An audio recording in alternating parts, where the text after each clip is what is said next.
김민하 기자, 오늘 주제는요? 정치권으로 가는 라임과 옵티머스입니다. 미키 루크라는 이 배우죠. 배우 이름으로 이제 노사모의 부산 지역 대표 활동 이런 것들을 했고, 더불어민주당 부산 사하을 지역위원장직을 맡고 있는 이상호 씨가 이 라임 자산운용 핵심 피의자에게 돈을 받은 혐의로 구속이 됐는데요. 그리고 옵티머스 펀드 사건을 수사하는 검찰이 전 청와대 행정관을 소환 조사했다. 이 소식도 같이 있어서 알아보겠습니다. 이상호 위원장은 누구한테서 얼마를 받았다는 거죠? 이 라임 자산운용 사건 전에도 한번 정리한 일이 있는데, 기업 사냥꾼 일당들이 투자금을 받아서 부실 자산에 투자하면서 자기들의 배를 불린 이런 사건이죠. 그래서 이제 수익률이 좋은 펀드다 이런 말만 믿고 돈을 투자한 수많은 사람들이 이제 피해를 본 그런 내용이었는데, 예. 이상호 씨는 이들 일당 중 핵심인 김봉현 전 스타모빌리티 회장으로부터 3천만 원의 불법 정치자금과 회사 주식 5,600만 원어치를 받은 그런 혐의를 받고 있습니다. 검찰은 지난 20일에 구속영장을 청구를 했고, 23일 법원은 범죄 혐의가 소명된다는 취지로 영장을 발부를 했습니다. 이미 이전에 의혹이 제기됐던 거 아니에요? 그렇습니다. 이상호 위원장이 이제 이 정부 들어서 전문건설 공제조합 상임감사를 맡았고 2019년 3월까지 이 직을 유지를 했거든요. 근데 이때 김봉현 전 회장이 이 전문건설 공제조합이 투자를 하도록 해줄 것을 요구를 하면서 20억대에 이르는 금품을 줬다. 이 의혹이 언론 통해서 제기된 바가 있었습니다. 예. 여기에 대해서 이상호 씨는 지인 소개로 알게 된 김봉현 전 회장이 차를 마시자고 해서 만났을 뿐이고, 투자 얘기를 하기에 이 전문건설 공제조합의 담당 팀에 상담하라고 안내를 한 게 전부였다. 이렇게 주장을 했는데, 검찰은 앞서 말씀드린 이 5,600만 원어치의 주식이 이 투자 청탁의 대가인 걸로 보고 있습니다.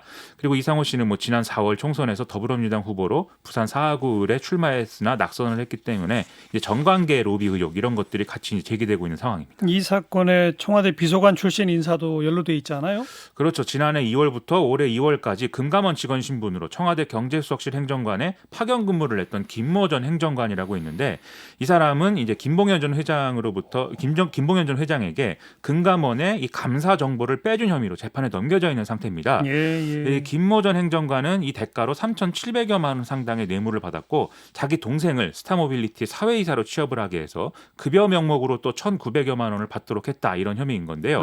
지난 20일에 두 번째 재판이 진행이 됐는데 모든 혐의를 인정했다고 합니다. 네. 청와대 행정관, 더불어민주당 지역위원장, 정치권 인사들 또 나올까요? 검찰 수사가 어떻게 진행되느냐에 따라서 그럴 가능성이 지금 있어 보입니다. 지난 6일에 광주 MBC 사장 출신으로 스타모빌리티 대표를 맡기도 했던 이모 씨가 구속 기소됐는데요. 이 김봉현 전 회장은 이 이모 씨가 자신을 정치권에 연결해주는 창구 역할을 한 사람이다라고 진술했다고 하거든요. 그리고 김봉현 전 회장은 검찰 조사에서 더불어민주당의 현역 의원에게 현금 수천만 원과 고급 양복을 줬다 이렇게 진술을 했다고 하는데, 예. 이 현역 의원은 언론을 통한 어떤 해명 과정에서 돈은 받은 적이 없는데 또 양복은 받은 적이 있다라고 얘기를 해서 좀 논란이 이어질 수가 있을 것 같습니다. 그리고 앞서 이상호 씨를 김봉현 전 회장에게 소개해준 인사 역시도 열린우리당 출신의 정치권 언저리에 있는 그런 인사로 알려져 있어서 좀 아무래도 정관계 로비 의혹 이런 것들은 확산이 될 것 같습니다. 더 나오겠네요. 그렇습니다. 이게 이제 라임 자산운용권이고, 옵티머스 건은 어떻다고요? 옵티머스 자산운용이 5,100억 원이 넘는 규모의 펀드를 판매했는데 이 중 2,400여 원이 환매 연기된 그런 사건입니다. 예. 나머지 펀드도 만기 도래하면 환매 연기가 될 것이다 이렇게 예상이 되고 있는데요. 오늘 금감원이 이 사태에 대한 중간검사 결과를 발표를 했습니다.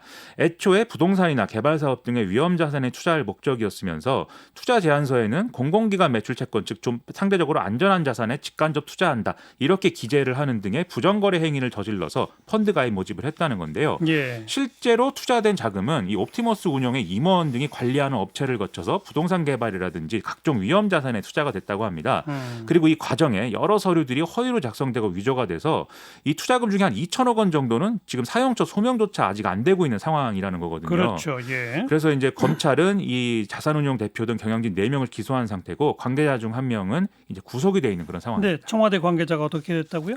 옵티머스 이사 중에 윤모 변호사가 있는데 이 사람의 배우자가 청와대 행정관 출신 이모 변호사입니다. 지난해 3월부터 10월까지 옵티머스 계열사의 사회이사직을 맡았다가 이후에 청와대 민정수석실 행정관이 됐는데, 옵티머스 사태가 문제가 되니까 사직을 했다라는 거거든요. 예. 검찰은 최근에 이모 변호사를 소환을 해서 불법 자금 운영 등의 과정에 관여를 했는지를 조사를 했다고 합니다. 더 문제는 이 전 변호사하고 그 배우자 그리고 구속된 관계자들의 일부, 여기에 다른 사건에 대한 검찰 수사를 받다가 돌연 해외로 출국한 이혁진 전 옵티머스 대표가 한양대 출신 동문이라는 점에서 임종석 전 대통령 비서실장까지 언론에 거명이 되고 있다는 점이죠. 임종석 전 실장이 한양대 출신이죠. 그렇습니다. 그거 하나만으로 그 이름이 나오나요? 그렇지가 않다는 게 지금 문제인 건데 이혁진 전 대표는 2012년 민주통합당 후보로 서울 서초갑에 전략공천 받아서 출마한 이력이 있고 또 그해 12월에 문재인 후보 대선 캠프에서 금융정책특보직을 맡았다 뭐 이런 얘기가 있는 거고요. 예. 그리고 2006년 6월 달에 남북 경제문화협력재단에서 주관한 이 방북 일정이 있었는데 여기 40여 명 정도가 참여하는 그런 상황이었는데 당시에 이제 임종석 전 비서실장하고 같이 여기에 포함돼 있었다 뭐 이런 얘기도 있습니다. 그리고 문재인 대통령 취임 직후에 본인이 임종석 전 비서실장하고 친한 사이다 뭐 이런 주장을 막 했다 이런 의혹도 제기가 되어 있는 상태인데 다만 검찰은 이혁진 전 대표가 이 환매 중단 사태 이전에 경영진에서 물러났기 때문에 이 사건과 직접적 연관은 일단 없다고 보고 있다고 합니다. 예. 라임도 옵티머스도 다 사모펀드잖아요. 그렇죠. 문제가 심각한데 뭐 대책이 좀 나와야 되지 않겠어요? 일단 금융위와 금감원은 오는 2023년까지 사모펀드 1만여 개 그리고 230여 개의 판매사 등에 대한 전수조사를 실시하겠다는 방침을 지금 세워놓고 있습니다. 그리고 별도의 사모펀드 전담 검사 조직도 향후 3년 동안 운영하겠다라는 입장인 건데요. 이런 이제 당장 벌어진 사태를 좀 수습하는 걸 넘어서 이 개인 투자자를 통한 자금 조달 활성화를 위해서 2015년 이후에 지속적으로 추진되어 온 이 사모펀드 규제 완화 정책 자체가 문제다 이런 지적도 있거든요. 이게 실제로 기업 사냥꾼이라든지 이런 사기꾼들의 배만 불려준 셈이 됐고 여기서부터 이제 정치권 로비 의혹 이런 게 좀 이어지고 있다는 거니까 이 점에 직시를 해서 좀 정책의 방향을 바꿔야 된다 이런 지적도 나오고 있습니다. 최근에 420억 원짜리 강남 아파트 한 동을 통째로 매입한 것도 이제 부동산 관련해서 사모펀드가 투자를 한 거였는데 여긴 또 대출 규제 위반 논란 이런 것들이 같이 제기가 되는 상황 아닙니까?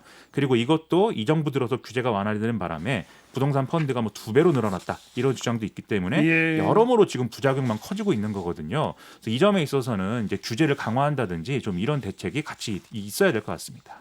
여기까지 수고하셨어요. 고맙습니다. 김민아 기자였어요.